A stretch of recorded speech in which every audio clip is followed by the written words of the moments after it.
everybody. Welcome back to another week of Deducation, the Teachers Talking Terror podcast, where we take a movie and watch it and talk about it and then take a little spin on see what it would be like being an educator in that world. I'm one of your hosts, Mike. And I'm the other one, Courtney. And we are here this week with a very special guest. We announced it a few weeks ago and then ran into some scheduling issues because Courtney hung out too long at a pumpkin farm. Apple orchard, whatever, but that's okay. It's good to have friends. So I'm always open and available because I just don't have any friends. But we announced it, and then we had to table it, and then we announced it again last week. And we are here with a very special guest from the Two Dumb Witches podcast. We have Delaney. So welcome, Delaney. And we are excited because when we have a guest, you're being our first guest, you get to pick the movie. So what did you bring to us this week? So I picked The Craft, and it has been one of my favorite movies for like forever. So pretty stoked to talk about it today. Yeah. I remember when it came out, I was a sophomore in high school when this movie debuted, and I'm pretty sure I saw it in the theaters because it was a horror film.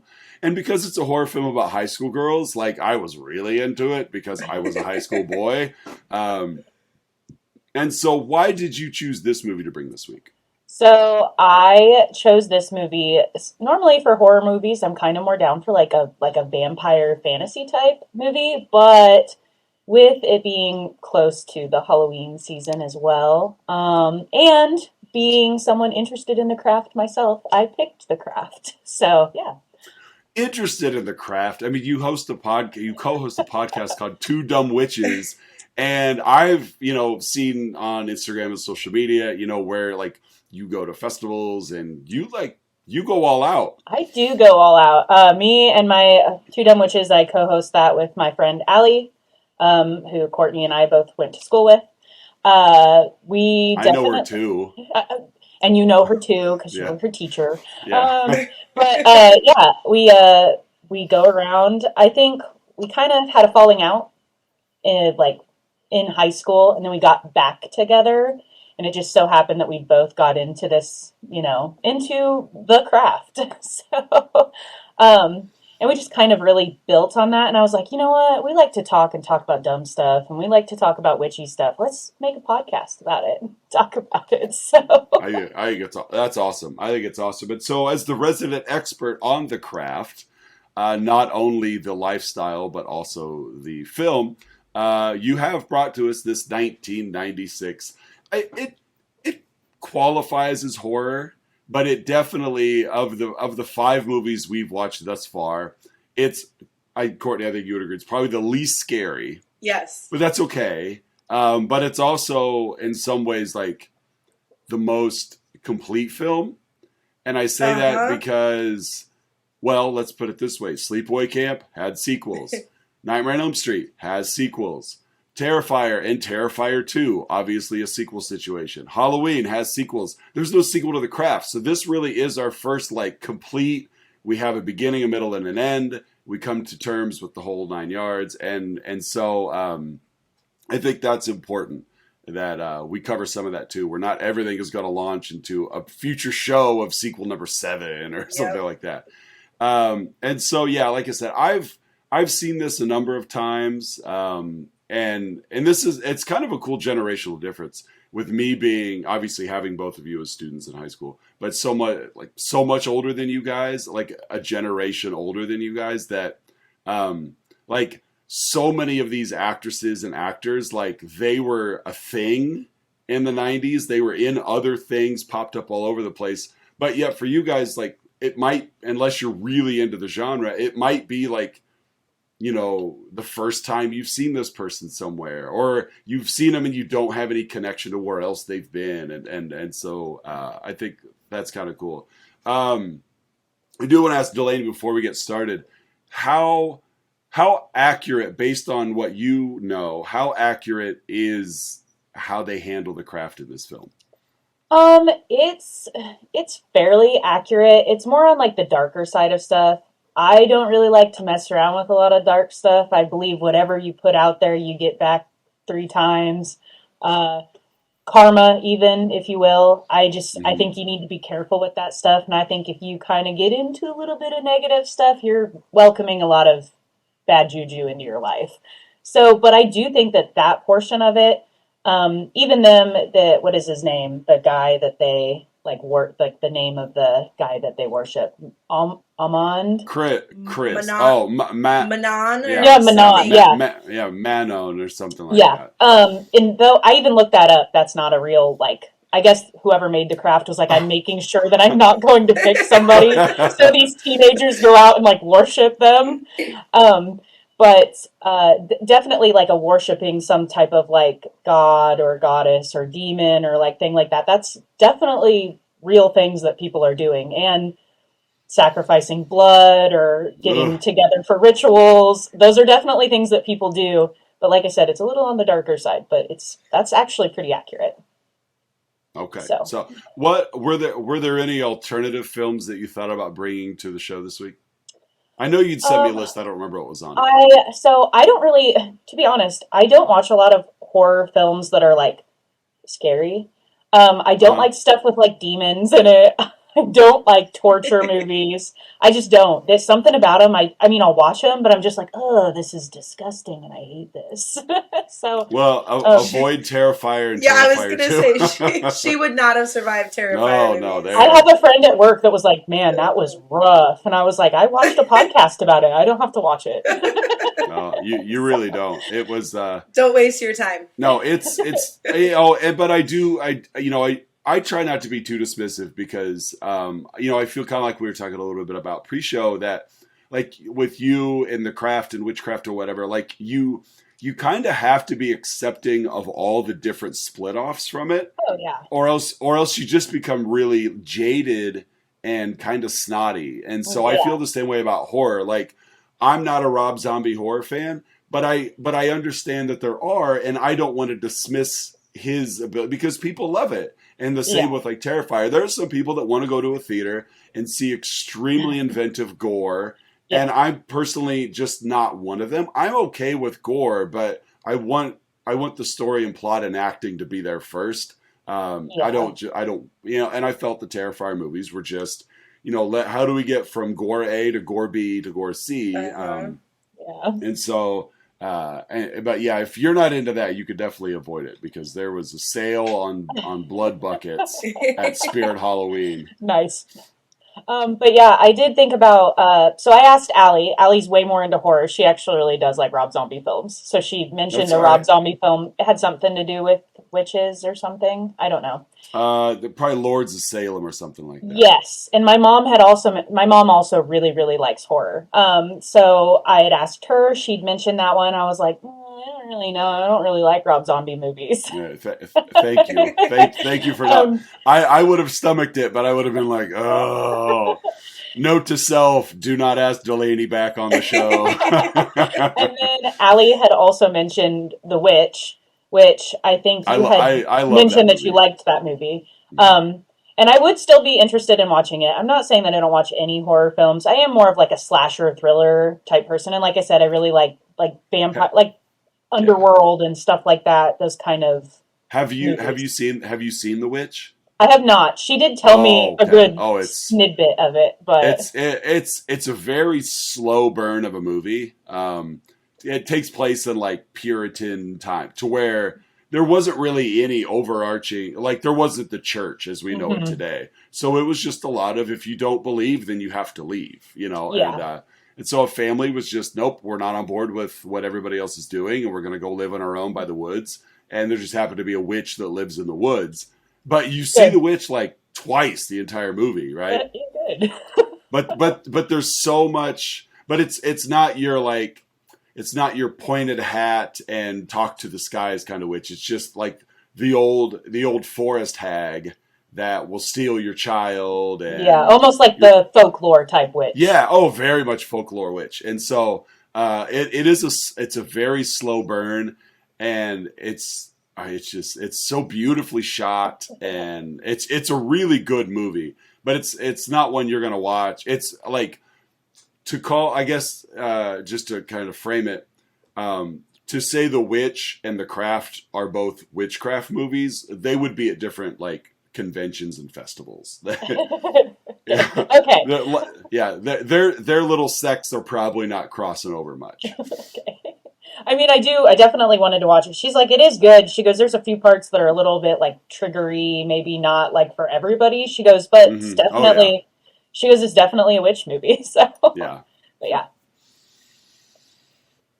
I feel like witch movies kind of get overlooked. Like, vampires get the front and center, and monsters get front and center, and slashers get front and center, and even ghosts really get front and center. You have Poltergeist and other, but I feel like, like movies with just dedicated, the witch is like the main character, good or bad. I just feel like there's not many of them. And I don't think there is either. I don't think there is either. The Craft, of course, we talked about The Witch, but otherwise you get like Hocus Pocus, and it's like, and I don't know. I guess I really don't know why. I know there's others out there, but they're more of a plot device as opposed to just a straight up witch. They're usually somebody sacrificed because that's what they did. Got to kill the witch. So. All right. Well, let's see. We should probably get into the movie, which is fine because we've talked enough about The Craft. So, pretty straightforward, simple plot line, really. We got a new girl at school, Sarah, and she's kind of into her stuff. One thing that I think we do see with the witches, especially Sarah, is Sarah's got powers, and they're just kind of natural powers. She can make pencils stand up on their ends. And I mean, it's not like hardcore stuff, but you could tell like she's your like bewitched type witch.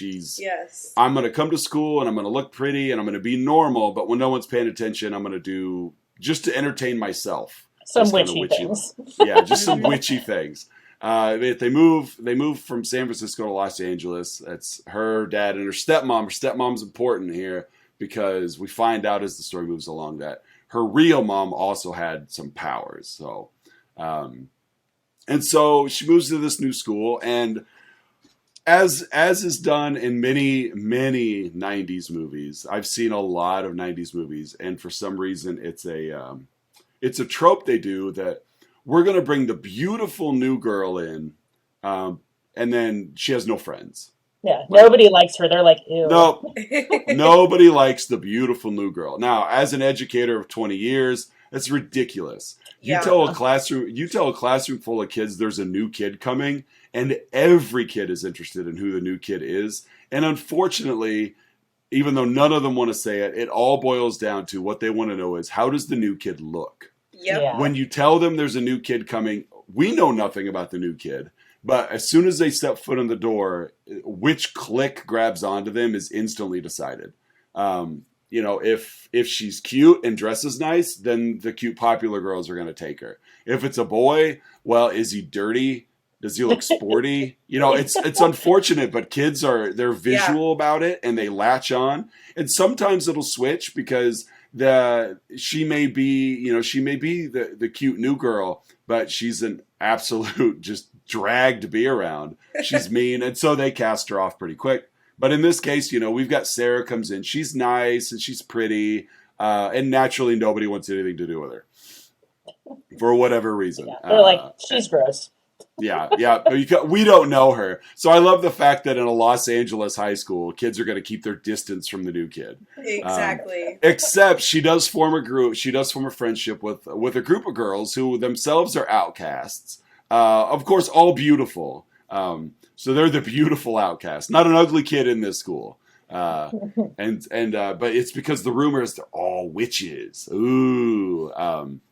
And so, but again, I think right now the three girls before Sarah joins, they're not witches. I think they're interested, but I think they're just kind of their own thing. And it's like Bonnie, Nev Campbell's character, like she just has burn scars. Like, so of course everyone's like, it's like they're just disgusted by this awful thing that happened to her. Yeah, she did. Yeah, and she has no control over it. Like she was in a car accident and gets burn scars, and apparently everybody just assumed it was a failed burning at the stake experiment. Yeah.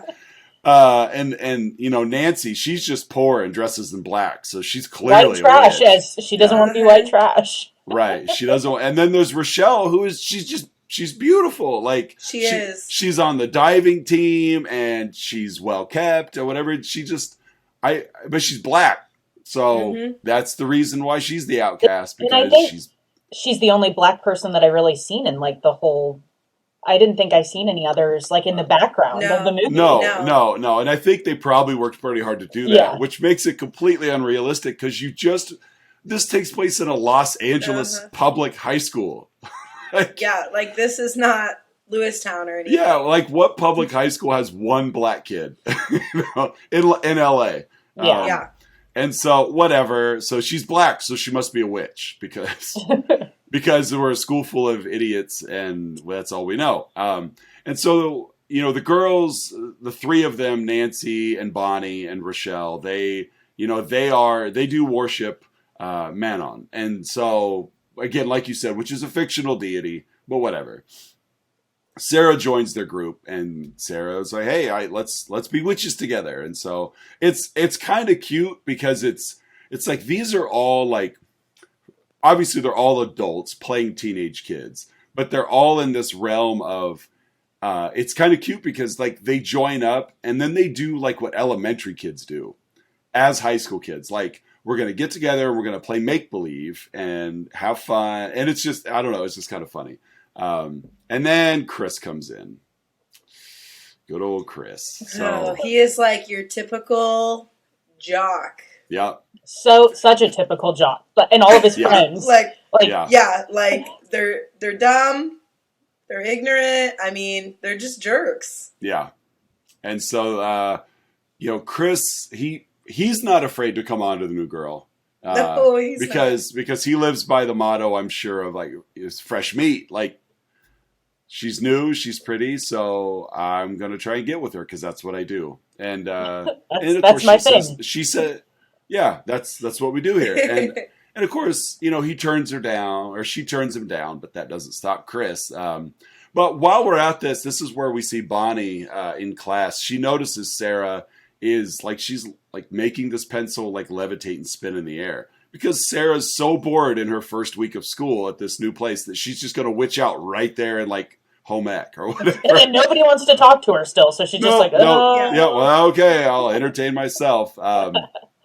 And so Bonnie goes to the other three and she's like, she's our fourth, we can go full Avatar now as we've got wind, water, earth, and fire. And so now we're all powerful. Like, that's all we needed. That's the one thing. We were one step away. And then this gigantic Los Angeles high school, we could not find one other outcast. Everybody in this school is in the same clique except these three. And now they've got Sarah. Then we get this weird... Delaney, do you have any thoughts, or Courtney, do you have any thoughts on this snake-carrying, like, homeless vagrant that wanders into her house? He startled me at first, and I honestly thought he was going to be a bigger part of the movie than what he was when it first like flashed to him. But I don't know, he was, I don't want to say a scary, he was just weird. Like, he was kind of creepy with the snakes. I don't want to say I'm scared of snakes, but... Oh, you can, it's okay. Like, I don't think anyone's going to judge you. But I'm not. Like, okay. I thought they don't like really you bother were, me. I thought you were and just didn't want to admit it. But this guy with this snake is just kind of like, dude, you're creepy. That's the 90s. The 90s were really rough for horror. The 70s were great. The 80s were great, and everything just ran out of steam in the 90s. I think once Hollywood realized how profitable, because a lot of horror in the 80s came from independent markets. I mean, Nightmare on Elm Street. We talked during that episode that if it weren't for the success of Nightmare on Elm Street, New Line Cinema would have tanked. Halloween back in '78 was an independent film. Like, movies in the 80s were just, studios were churning them out. The more the merrier, because they didn't care if they did well in the box office. They wanted them to go into video stores so they could sell and rent. Well, then you get to the 90s and like they're out of original ideas. And so it's a bunch of it's like, this movie's fine, but it's a bunch of stuff that's very teen driven. Like, the market started to figure out, hey, if we can make things like PG-13, more kids can see them, and we'll get more butts in the seats. And so you get things like this, and there's just a lot of bad sequels. It really wasn't until the same year that like Scream really revolutionized how horror in the 90s was. But even then, it was so self-referential and just made fun of the genre while being a fresh breath of the genre. And so this whole Vagrant with a Snake was very typical of the 90s, of just, we're going to put in something that's a little off-putting. Not necessarily scary, but just out. Yeah. Like, we're going to let a homeless man walk into your house, and he's going to have a snake, and you're going to be afraid of that. Why? Because a 13 or 14-year-old kid would be afraid of that. And he's just gross. He's just and so it's just kind of, I don't know. In some ways, it's almost contradictory, because here's this movie set on, don't judge people by their differences because you don't know what they're capable of. And then we've got this homeless guy that the people who are being judged are quick to judge. Yeah. So it just shows that teens aren't different no matter where you're at. But he is kind of a good device too, because he does later on, he's like, I saw you dead in my dreams, so right. He is kind of like, something bad's going to happen to you. Yeah. And so, he's that like, he's that storytelling piece of like, because we need somebody. It's like every horror film always has that somebody that knows all the facts, but they're not a super important character, so that they just complete all the backstory, so that people who can't draw conclusions have somebody to just spell it all out for them. And that's this guy, and then, he gets hit by a car. So, he's following the girls, and he just runs through traffic, and he just gets destroyed by, was it just a car? I've seen so many movies. It was like a car. Like a little truck, because I feel because they showed him when it showed his body, tumbling under. Yeah, they show him like getting rolled over by the tires, and so and then the girls believe that it was their combined power that made that happen, and they're like super excited about it. Yeah. Well, I'm going to go out on a limb and say it's the homeless man walking through a busy street in traffic that did it. I'm not ready to give the girls credit yet for their power. It's like, did you see it? I think we made that happen. No, I think the driver of that truck, who wasn't paying much attention as this guy stumbled across the road in front of him, I think he's the one who did it. So Sarah goes on a date with Chris. Sarah, pushes away his advances. Chris goes ahead and tells everybody that they slept together anyway, because when you're in a high school where everybody is in the same clique but 4 people, they're just going to believe you. So now for some reason, everybody's like, I don't know, it's just so weird. Like, nobody cared about Sarah when she moved in, and now everybody cares about rumors about Sarah. Mm-hmm. Like, who cares? And so teenagers care about rumors. Yeah, that's true. Because it wasn't a positive rumor. Like he said she was bad. Right. Yeah. I've actually that rumor told about me, like by somebody. They didn't say I was bad, but they told people that, and I was like, dude, what the hell? Right. And he was like, what? I'm like, you shouldn't do that. Yeah, that's uncool. Right. Very uncool.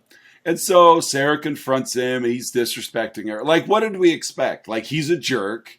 Yep. She fell for his looks, and then he's a jerk, and now she's upset because he was a jerk. And so they decide they're gonna play with magic a little bit. Sarah, she casts a love spell, and they're doing a sleepover, right? So this is where we meet like everybody. This is where we find the 4 girls have their own challenge. In Sarah's case, it's this rumor. She's the new girl, so she doesn't have the credibility yet to deny it. So she needs magic. She wants to cast a love spell on Chris to make Chris do anything she wants him to do. Rochelle, we find out on the diving team, as the only black person in the entire school. It doesn't surprise, it's no surprise that Laura Lizzie is racist. Do you guys recognize the actress that plays her at all? I've seen her, but I can't place where I feel like I've seen her a lot. Right. She, yes. Because I looked her up because she looked familiar, Christine Taylor. Yep. But I don't remember what she's in. Yeah. Well, she's Ben Stiller's wife. Okay. And so she's been in vehicles he's been in. They did a remake. Not a remake, but they made a movie spoof of the Brady Bunch TV show. Okay. And she played Marcia in the Brady Bunch movie because she's like spitting image of Marcia. She was on a TV show back when I was a kid. It was a Nickelodeon show called Hey Dude. It's set it was a bunch of teens that work on a dude ranch out in like Nevada or something like that. She was on there, but she was in Zoolander. That's where I've seen her from. That's one of my favorite like cheesy movies. And so and of course because she and Ben Stiller's relationship, she's been in a ton of other stuff. But those are usually what people go to is like the Brady Bunch movie and Zoolander. She was the reporter in Zoolander. And so, but in this movie, she's just a racist, and she's like openly racist. Even during like diving practice, she's yelling racist remarks at Rochelle as she's diving, and the coach is just like, "You should probably stop that." I would like you to quit saying racist things. Yeah. But I'm not that mad about it. But please quit. Yeah. Laura, knock it off. You distracted her dive. So, but Rochelle casts a spell on her to. So all of her hair falls out. Not all of her hair, but she just casts a spell on her so she can kind of get her personal appearance diminished. Yeah. There was a stipulation. It was as soon as she said something mean again to her. Oh, that's right. Yeah. Then it would start falling out. And then, of course, she did immediately. Taste of her own medicine. Right. Bonnie's personal challenge is she just doesn't want to be ugly anymore. And it's like, you're not ugly. She has no burns on her face. No, like you have burn scars on like your upper back. But you're Nev Campbell. You're not an ugly person. Yeah. But that's her. Like her challenge is self-esteem. Like that is a huge weight on her shoulders, literally, and she wants that taken care of. And then Nancy just goes whole hog. I'm tired of being white trash, and I want all the power. Like I want to be the human embodiment of Manon. So go big or go home, I guess, if you're Nancy. and so they go out and they put knives in the sand and they say their spells and it happens. Rochelle, she goes and gets a scan and her scar tissue's literally just like flaking off. Nothing. Like she rubbed glue on her back and let it dry and then they just peeled it off. Of course, Chris is infatuated with Sarah, we'll get to that in a second. Laura starts losing her hair and now she's wearing a bald cap. And Nancy's stepdad has a fatal heart attack. And they get an insurance settlement. And this part was laughable. Laughable. Yeah. This is like where you can definitely tell it was 26 years ago. Yeah. Because it's like when he said, ooh, like you've got a big, and I was thinking like millions of dollars. Yeah, and then he's like $150,000. I think is what he said. I was like, excuse me? If you're like them though, that is like most people money. It is definitely $1 million to them. But I'm like, nowadays you can't even buy like a nice house. They wouldn't have been able to afford where they lived now. Oh, no. They're not living in the penthouse on $150,000. No, it absolutely was life-changing, but they literally went from living in a trailer to, like you said, living in the penthouse, driving new cars, having a jukebox. Like, it's like, what? On a, like... Yeah. And it was, I'd forgotten how much it was until I rewatched it. When they said that, I think I literally kind of laughed out loud because I'm like, okay, come on. Like, yes, it was 26 years ago, but like, come on. It wasn't like the turn of the century where things were like a nickel for, and so it was like, okay, whatever. And so they move into that apartment and Nancy just gets more and more power hungry. And so I got a little ahead of myself. Nancy originally just wanted, she just wanted to quit being poor, right? That was her Yeah. initial. But now she gets more power hungry. Now is where we get the scene where the four girls, they complete the invocation of the spirit, and they're out on the beach, and they're they're doing their thing. They've been warned though, because despite the fact that there's apparently only 4 teenage witches in Los Angeles, there is an occult shop in town. So ran by a love and light witch. Yeah. So she's on the other side of the spectrum that they're on, and she just gives a straight up warning. Well, she sees it in Sarah, like she can sense it in Sarah. She realizes the others are kind of posers, but she recognizes dark things coming from Nancy and warns Sarah, like, you don't want to do this spell. But again, they're teenagers, so when have they ever listened to an adult?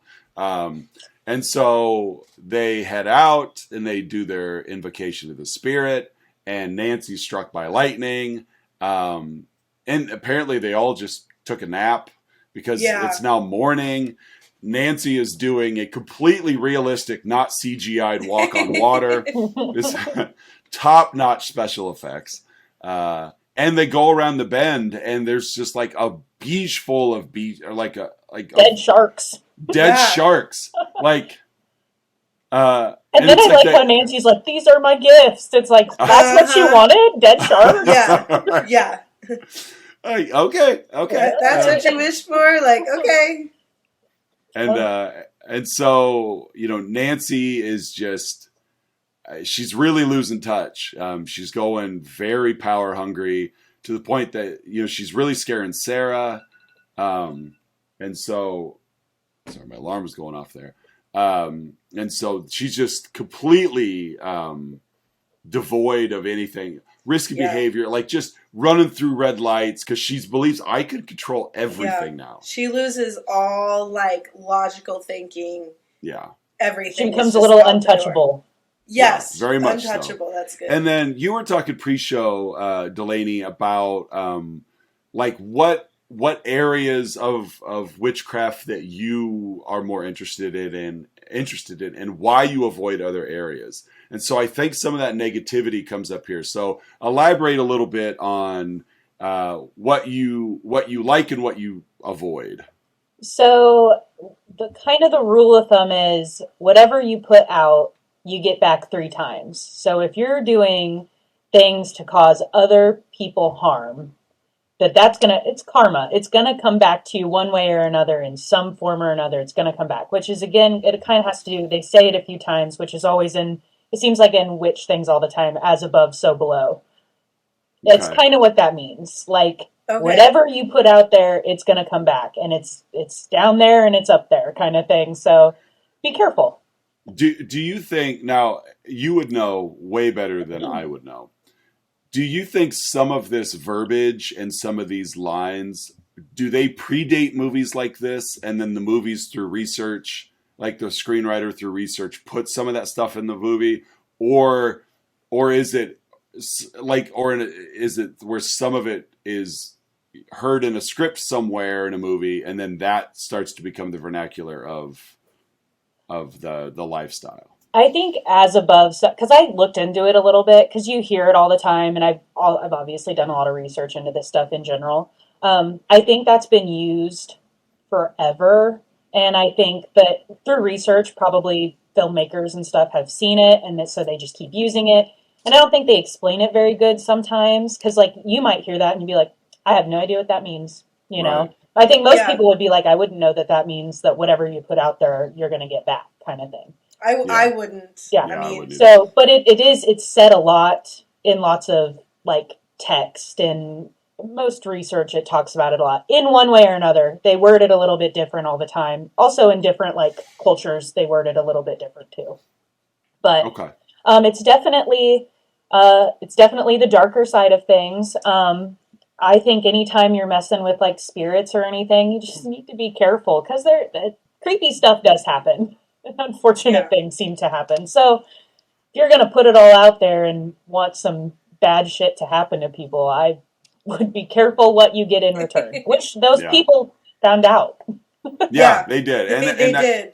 and that's kind of, it's why I transitioned you, because that's what we're starting into here now, is part of the movie where, these spells are coming back to him. And I remember them saying, whatever you put out comes back threefold. Mm-hmm. And so yes. not being one, that practices or researches, I was just curious because, movies and pop culture are so influential on what comes after it that, it's like stuff like this existed before the craft, but it's like pieces of it were brought from the shadows to the mainstream. Mm-hmm. And so that's where people then hear it. And so they just attribute it to the craft or other movies before, without knowing that it actually existed prior to that. We just give screenwriters a ton of credit as like, wow, they make up such cool stuff. Yeah. In fact, no, a lot of times they just find it and use a way to put it on screen. And then that's where we absorb it. But we don't go further than the source. Mm-hmm. We don't go to the original source. We go from where it birthed with us and then go forward as like, this movie really changed my life. Yeah. When in fact, that movie was based on a book that also would have changed your life, kind of thing. But yeah, I do think that this movie is a very good representation of exactly what that means. Like that's good. Yeah, that's good. I think it's very good. Like just be careful what you put out there. And that's good for, I think, anybody, even if you don't believe in witchcraft, don't put bad shit out there. Karma itself is not a witchcraft. That's just a, it's been accepted as a thing just everywhere, mm-hmm. regardless of what ideology or philosophy you live by. It's just this whole, hey, be a good person and good things will happen to you, and et cetera. And so that is nice to see that, not everything is like way off when it comes to different walks of life, that there's still some pretty like transitional rules that apply across the board. So we can all agree on quite a few things. Uh-huh. Yeah. And so Bonnie, of course, her scars are taken care of. She becomes very narcissistic. Yeah. Like she's really fallen into going beyond what she wanted. And now, she's throwing herself around at this point because she's getting the attentions that she never would receive before. And she's just going too far. Rochelle finds, with Laura, that the pain of what she did to her has been far worse than anything Laura had done to Rochelle. Yes. Like, racism is a terrible, terrible thing. But Rochelle her skin was thick enough that she was bothered by Laura's treatment, but it wasn't physically doing her any damage. Whereas here, like, she comes into the shower stall and Laura is just like, her hair's literally all out. And at first, like when she had taken her swim cap off, like when it had first happened and she lost some hair, honestly, I thought to myself, I was like, you know what? Like, you deserve this. I did. You make fun of Laura's, or you make fun of Rochelle's hair. Like, you deserve this. But then I did feel kind of bad when, like, she's bald and she's sobbing in the shower and she doesn't know why. Like, like, and that, like, there's really no lesson for Laura to learn from this.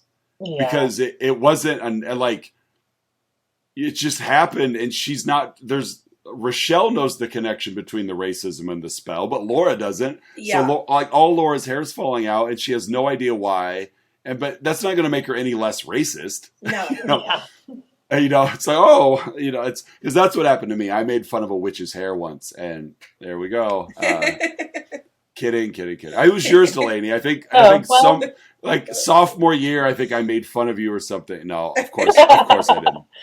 Yeah, it's really cool when teachers make fun of students. Yeah, well, it happens. Just not to their face. Just not to their face. And then Nancy uses this little spell, again, top-notch CGI effect here, where she makes herself look like Sarah to take advantage of Chris and his spell. Mm-hmm. So Chris has been wanting to do nothing but finally get with Sarah. Nancy now looks like Sarah. They get together. And Sarah naturally walks in. Chris does a double take, realizes he's with Nancy, and like she throws him out the window. Like, yeah. And I do want to note that he had said the same thing about Nancy, like that he'd slept with her, and like he'd done all that stuff, and she even brought it up, and he was like, and then that's when she changed her face. Yeah. I get the feeling like Chris is a virgin. Yeah, you just tell that he's just been sleeping with all these people. He's been trying to. He's got to compensate somehow because he's not really getting any. He's got no game, and he's tried to score with every high school girl at this Los Angeles high school, and he's been pushed away every time. But then he just tells everybody that he's been with him, and then everybody believes it because he's the dude has the most boring personality ever. Yeah. Well, when you meet a girl for the first time and you're like, what are you doing after school? I'm busy. I got football practice. You can come watch. It's like, all right, bud. Like, you've got 10 out of 10 goals there. Mm-hmm. I could almost hear my brother Tegan telling that to somebody, though, if I had to be honest. He probably says that to his girlfriend. You know Tegan? Yeah. I could see T saying that for sure. He's a little bit full of himself sometimes. He's an 8th grade boy, but maybe not as eloquently as Chris says it. But yeah, Tegan would have his pink, Trump like Fisher hat on, with his hair. Well, he's got Rochelle hair. I'll give him that. He's got cool hair. And so Sarah goes all out because she's now to the point where she's like, Nancy's gone overboard. Things have gotten out of control. So she attempts, what do they call it? Like a binding spell. Yes. She's going to cast a spell on Nancy to basically tap her powers and turn them off. And it doesn't work because Nancy has got to the point she's too powerful. And all three of them now turn on Sarah. And it's weird because it's like they're all so, not financially, but they've all profited from their spell that they're they're completely like brainwashed into believing that this is us. Like we've lost touch with who we are, but this is who the new us is. And so Sarah heads back to the Love and Light Witch, Lirio. She's got to get help and, changes her mind. And it's like we're kind of coming to a conclusion here. The girls, they're all in, we have our very typical 90s horror film of a lot of scary stuff happens, but it's just a dream. Yeah. So the witches are attacking her in her dreams. And saying some pretty, they want her to kill herself. They tell her. Yeah, they tell her whole family's died in a plane crash, and like you said, they try to convince her to commit suicide. Playing on her mental illness. Cut her. Yeah, and because we did find that earlier. We kind of glossed over it that Sarah had attempted at one point, and so, but Sarah, Nancy cuts Sarah's wrists herself. But Sarah. Really, above all else, Sarah has always been the most powerful witch of the four.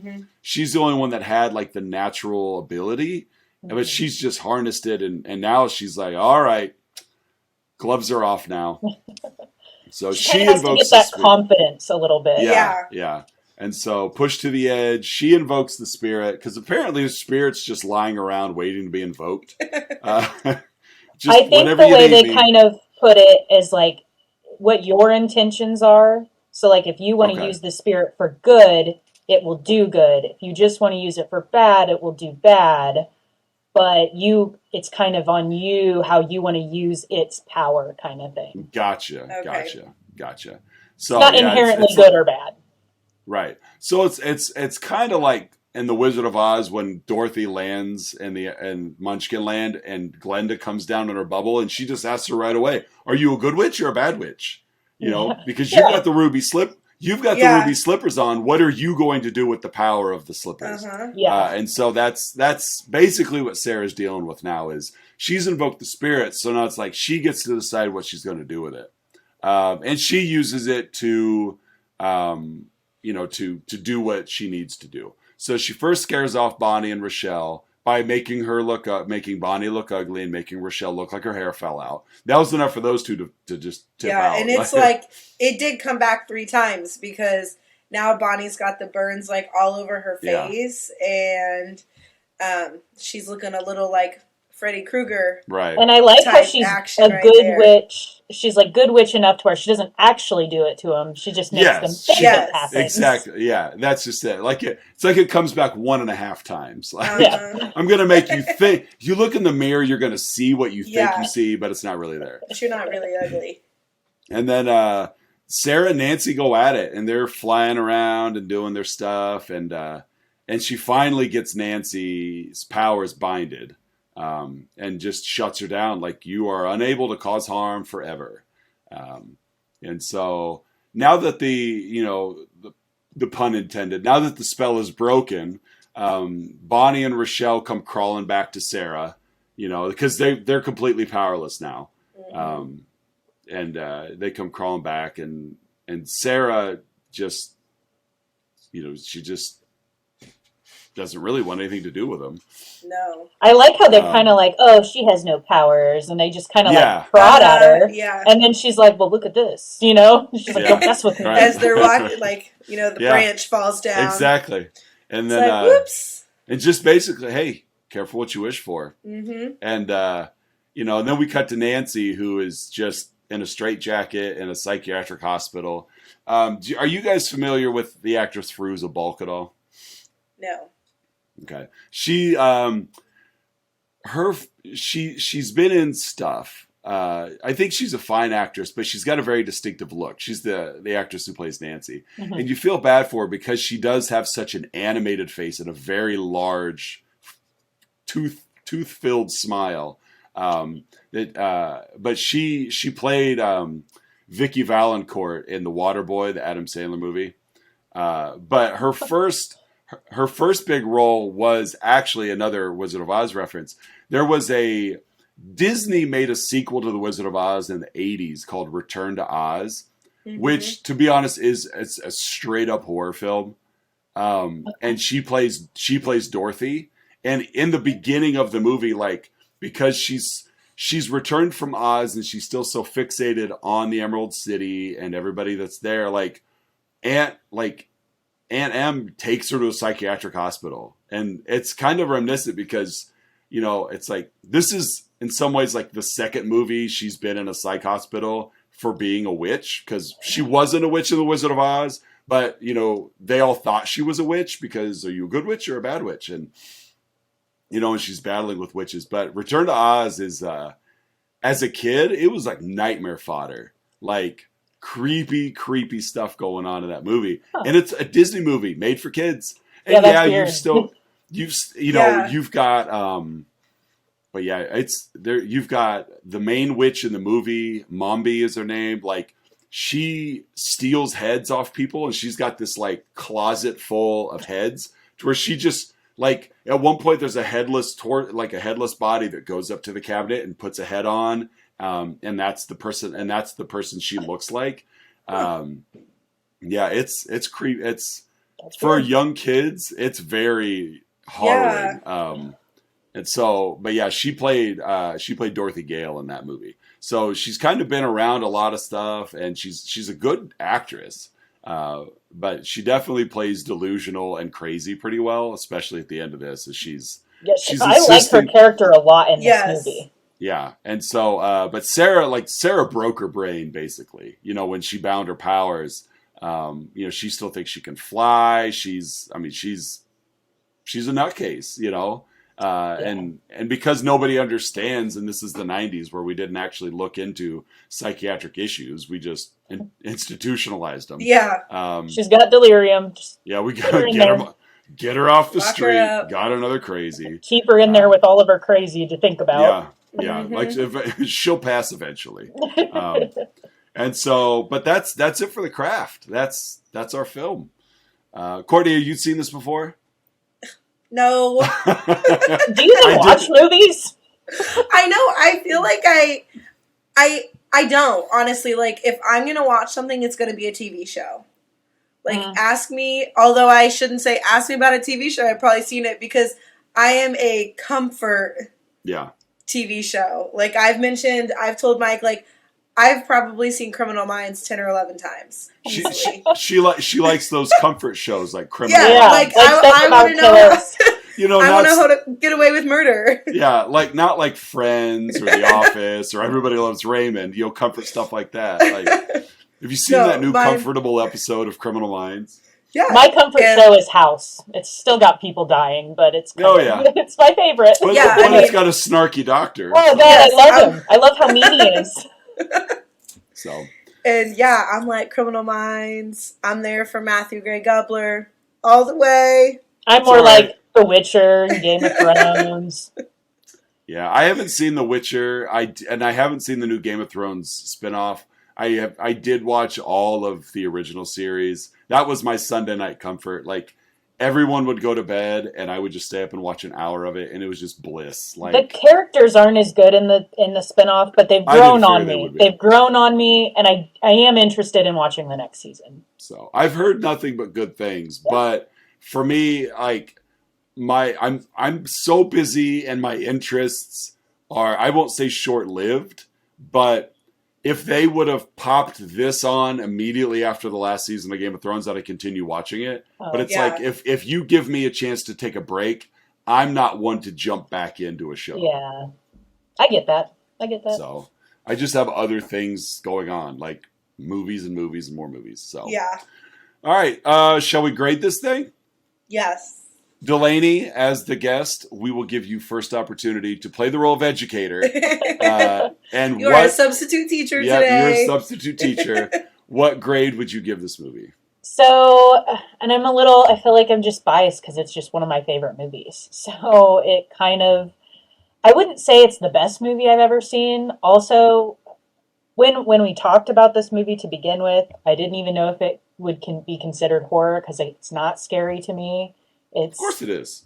I know it's probably scary to somebody, but it's not scary to me, I guess. And go ahead. And it's more like a people suck kind of horror. Like, people suck, and that's a really real thing that people go through. Kids, especially in high school, are going through, like bullying and wanting revenge on people and that sort of thing. So I would probably just give it a 90. I wouldn't give it 100 by any means. I wouldn't give it any extra credit points, but it is good. And I do like cheesy 90 movies, so it's like... Oh, so you get a 90 for the 90s. Yeah. Fair enough. So, unfortunately, on Lewistown's grading scale, that's a B. Yeah, so, I would give it a B. That's fair. That's fair. Courtney, how about you? I'm coming in with a B+. I really liked this movie. Like, when I had first started it, I was like, oh, like this, I mean, even though it's not scary, it's real. And I mean, like, Lainey, you're my neighbor, you know what I mean? Like, and you don't practice the dark stuff, but you do practice some of this stuff. So it is scary. Like, there are people out there that do practice some, like, the dark side of things. And, but I think it also taught a really good lesson, which I'll, like, pour over to into the education part. But it's like, treat people how you want them to treat you, because it's like, absolutely, whether you believe in karma or not, like, what comes around does go around. And I mean, that's scary in itself. Fair enough. Yeah. I'm gonna give the movie a B as well. I think the message, not even the message, I think this movie is ahead of its time, because as a person that was probably roughly around the age of the characters in the movie. Granted, yes, I went to a small school, but the clickiness of the movie was accurate. But yes. I don't think, but in my experience, I don't think in the 90s, the outcasts were into this stuff. I think the outcasts were just things you're not. You weren't an outcast because you were interested in things. You're an outcast because you weren't interested in things. So if you're not an athlete, you're an outcast. And so but it's like there were enough kids in the band that band kids weren't outcasts because you had enough. Theater kids, there was enough of them. So it's like the outcasts were the kids that were into computers. the outcasts were, in the 90s, the outcasts were kids that were still playing like Pokemon. Little nerdy. Nerdy stuff were more outcasts. And so there was no way in my mind that realistically these 4 girls would have been deemed outcasts. Yeah. Simply because, one, they were just too pretty to be outcasts. Mm-hmm. Different, yes, but they would definitely fall into that weird category. Yeah, but I don't know off.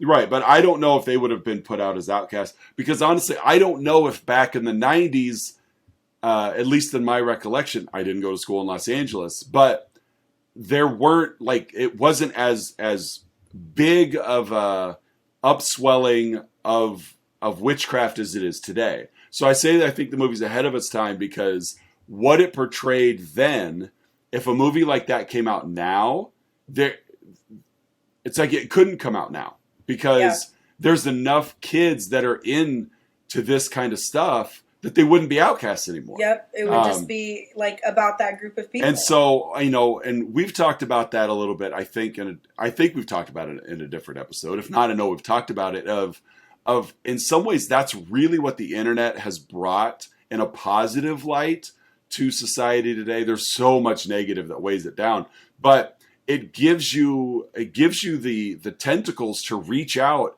and find your people. And so you can cross over where you are. You can be a football player and a nerd. Yes.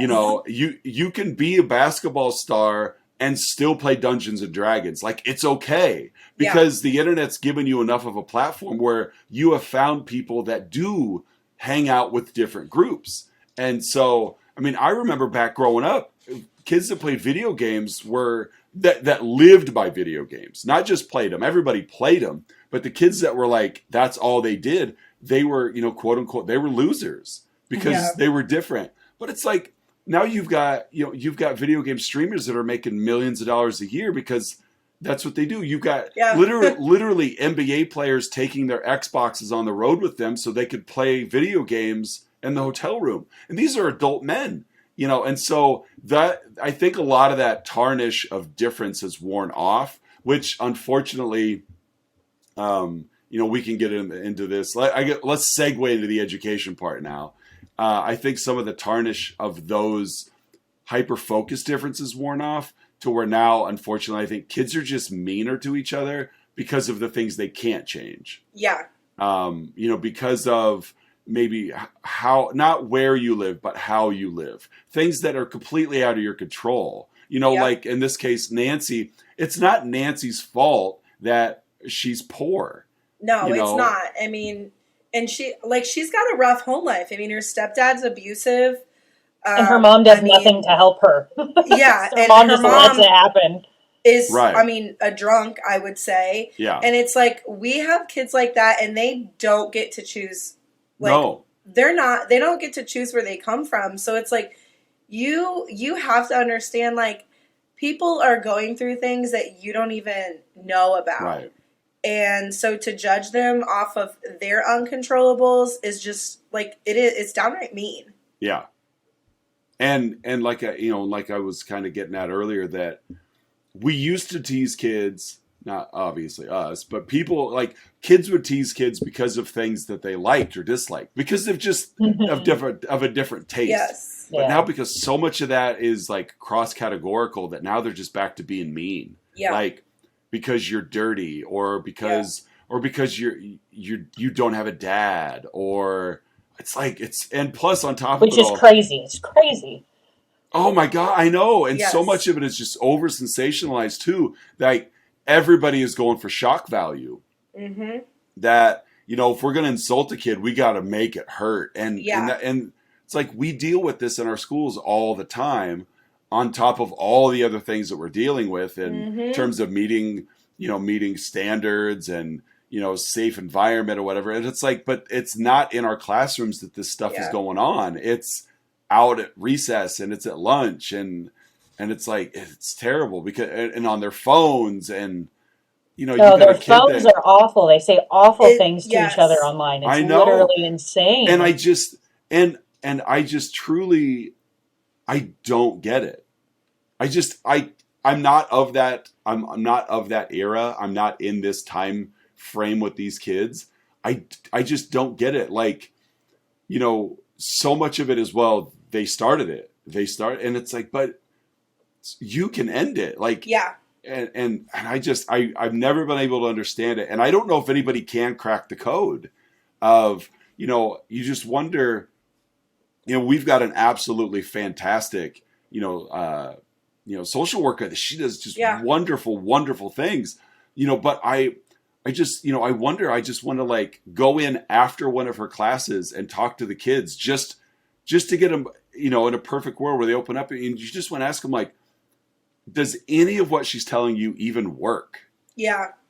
Because I mean, she starts it in kindergarten. Like, she comes into my classroom every other week and she talks about, you know, like mean moments versus bullying, how it shouldn't matter, like the shoes that people wear, it shouldn't matter, those things, because it's kind of scary. But when I was in 3rd grade, you know, kids are getting older, they notice those things. So when I switched to kindergarten, I was like, oh, you know, they're just going to worry about who plays with them at recess. And it's like, no, I have kids coming to me saying, like, I got name brand shoes. Yeah. So-and-so doesn't have name brand. I got an iPad for Christmas. What'd you get? Yes. Yes. And it's like, parents, come on, be better. Yeah. Santa brings me really cool toys and Santa brought you nothing. Yes. Be better, because it's like she works her butt off. And she teaches all of these, I mean, extremely important skills and lessons, but yet do they resonate with the kids? Because are their parents also giving them those lessons? Do their parents give a shit how they treat other students? The parents lessons. And I know you see it in your classroom because I saw it in mine, but these kids know exactly what to say. Yeah. Like, if you have these conversations about, you know, you could quiz them on, is this bullying or not? And the kids know, like, they know to a T what it looks like. They know that it's wrong. They know how to avoid it. They know what to do if it's happening in a conversation. Yeah. None of those skills leave the lesson and translate to lunch or recess or the hallways. None of it. Because the same kids that just sat there and told you verbatim exactly what bullying looks like or exactly why it's so bad to be mean. Yeah. They're the ones an hour and a half later in the principal's office because they just told somebody something so awful. Yes. And it's like, you know, and that's what I mean. It's like, because I know she works her tail off and she does wonderful work.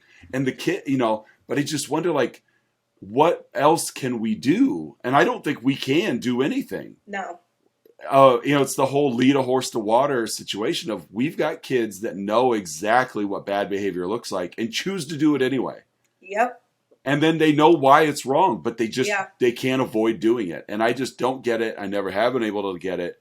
And unfortunately, I don't think we're going to be able to fix that today. So I don't know if you really ever fix that. No, and that's the thing. It's not like evolves. bullying is new. Yeah. Yeah, it just it's evolves. It's never going to go away.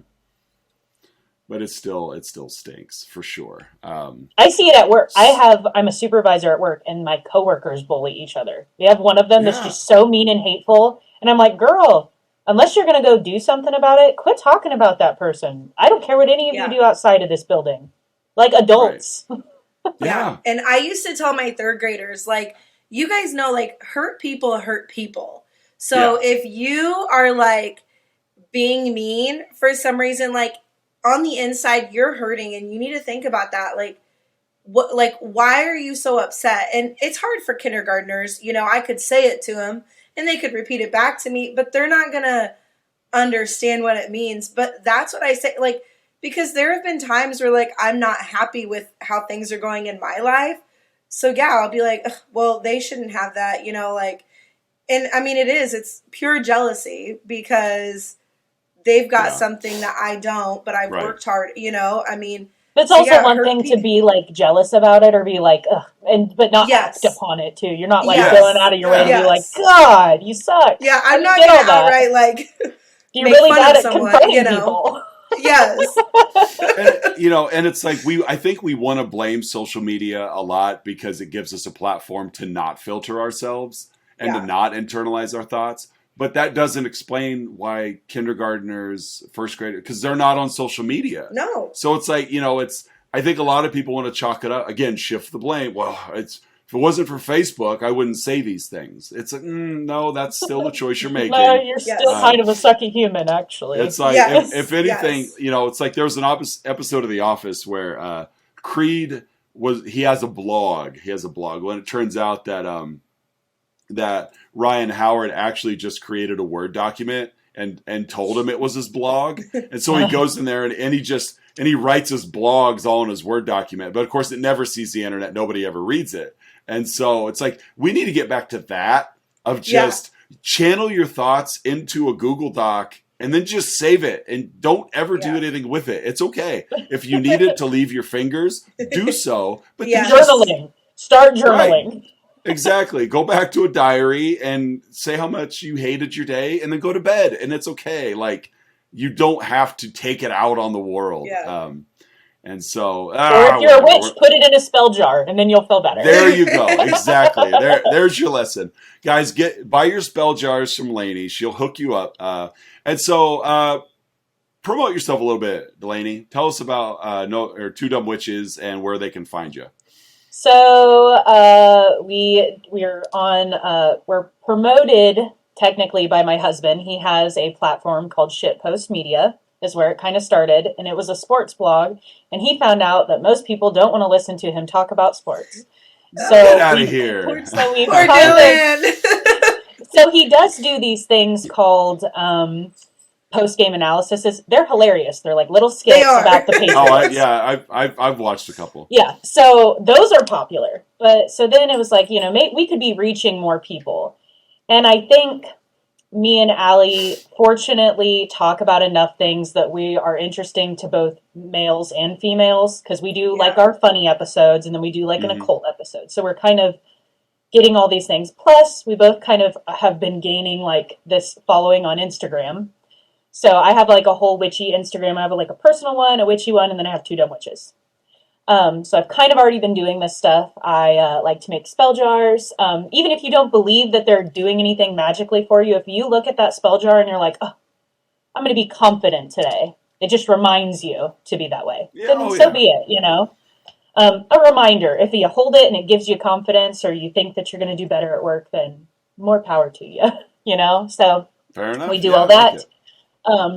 You can find us on mostly Spotify. I think we're also on like Apple Podcasts and a few other places. Dylan handles all that stuff. I don't really handle that stuff. He wanted to be in charge of it. That wasn't a me thing. Fair enough. But yeah. But we do episodes. Right now we do bi-weekly. Every Friday we'll do an episode. I think we'll take a break for Christmas time and then come back in January. But yeah, kind of all over the place. Good for you. So yeah, and it's fun. I enjoy it. Yeah, it is fun, and that's kind of we're Courtney and I too. It's fun to just talk. I saw there was a couple. There's a Twitter handle I follow is about podcasts, and they just said like, what's they post a question or two a day, and one of them was like, what's one thing you've learned about since podcasting? And I just answered, I go, I've learned that it's really healthy to talk about the things you love and the things you enjoy. Absolutely. And so like because I've known you guys for a very long time. Yeah. And it isn't until about 7 weeks ago, Courtney and I finally crossed this path of like, and I do another podcast with my best friend, and we've hit a year already. And it's like, I really wanted to do another one. And it's like, I didn't want to do it I would have done it with a complete stranger, but I didn't want to do it with a complete stranger. And then here, my very own backyard is, somebody that's like, yeah, I'm on board with that. And, I don't know, Courtney, if you'd ever really given thoughts to like, well, I'll do a podcast someday. No, I haven't. Kind of dropped in your lap. And it's just like, it's okay. It's fun. And it's like, do we have a lot of listeners? No, but whatever. That's not, this is the fun part of it. Yes. So yeah, we only get probably roughly about 30 listeners, but I mean, cool. That maybe will boost our numbers then, because that's about. Because we got 4. You've been doing it longer than we have. Yes. But yeah, like Dylan's, I was like, you have to actually like it and to gain those followers and just build Yeah. slowly. And I told Allie, I said, even if we don't, we like to re-listen to them and we think they're funny, so it doesn't matter. Right. So, exactly. And so my mom likes them. I know, that's just it. It's like, I produce a podcast for the school district, and we just dropped episode 5 yesterday or whatever. And I'm envious of the numbers they're pulling, because they're very short, for one, a couple minutes long, but the kids are listening to them, their parents are listening to them. And it just, for some of these kids, it blows their mind, because they listen to Spotify, and now they get to listen to themselves on Spotify. So well, and it also kind of shows the power of social media. Yeah. Like, yeah. They come into school and they're like, or somebody was telling me, like, my mom picked me up from school the other day and the podcast was playing in the car. Like, it was just like, yeah, guys. And I'm like, it's not this big magical spell. This is how things work. Yeah. Like, you live in. Yeah, you can be this if you want to be. It's easy to do. So, if you think about it, before we post this episode, shoot me links or any imagery or whatever, and we'll, do some cross promotion. So I think that'd be great. So, all right. Well, Courtney, do you have a choice that you want to watch next week, or should we shuffle it? You know what? Let's shuffle it. Let's shuffle it. I was hoping and to let's say hope that. It's a good one. It doesn't matter. We're watching it. I already have it pulled up. All right. We're looking at my horror catalog is now up to 903.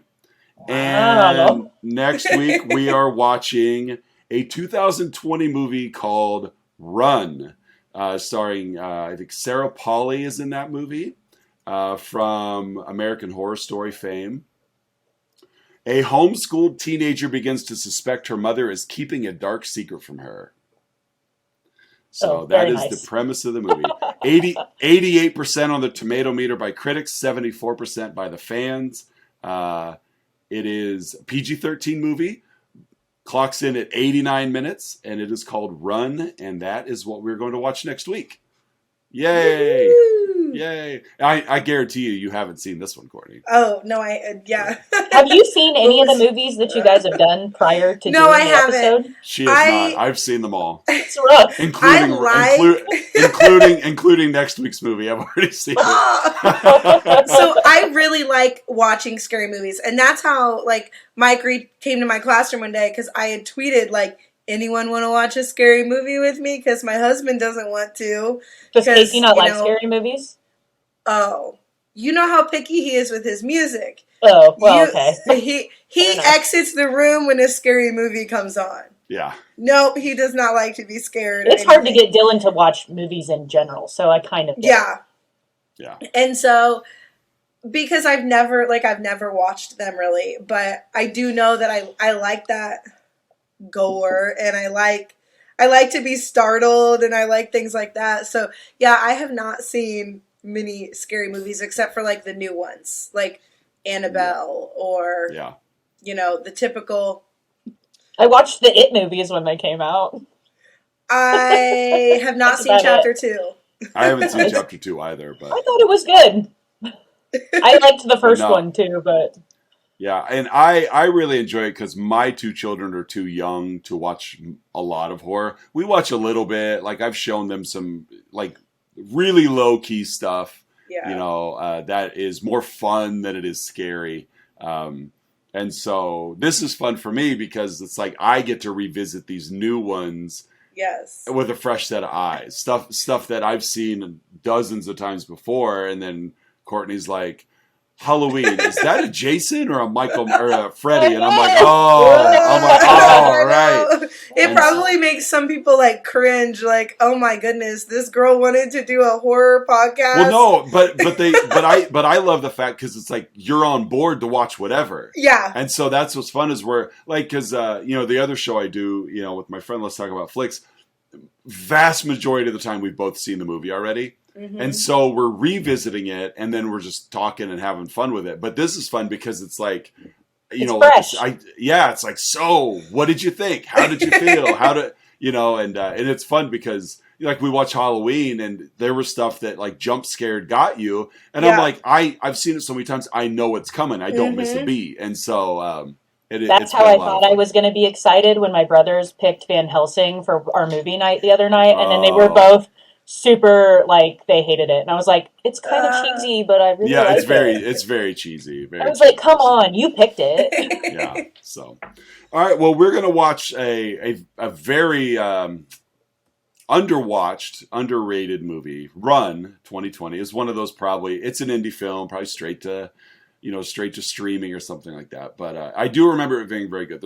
I've only seen it once, and it's been a couple of years, so it's going to be a revisit for sure. But it was. I do remember it being very good. So, well, we're going to wrap up this episode 6 of Education. We're talking about The Craft. We talked about The Craft, and we will be back next week.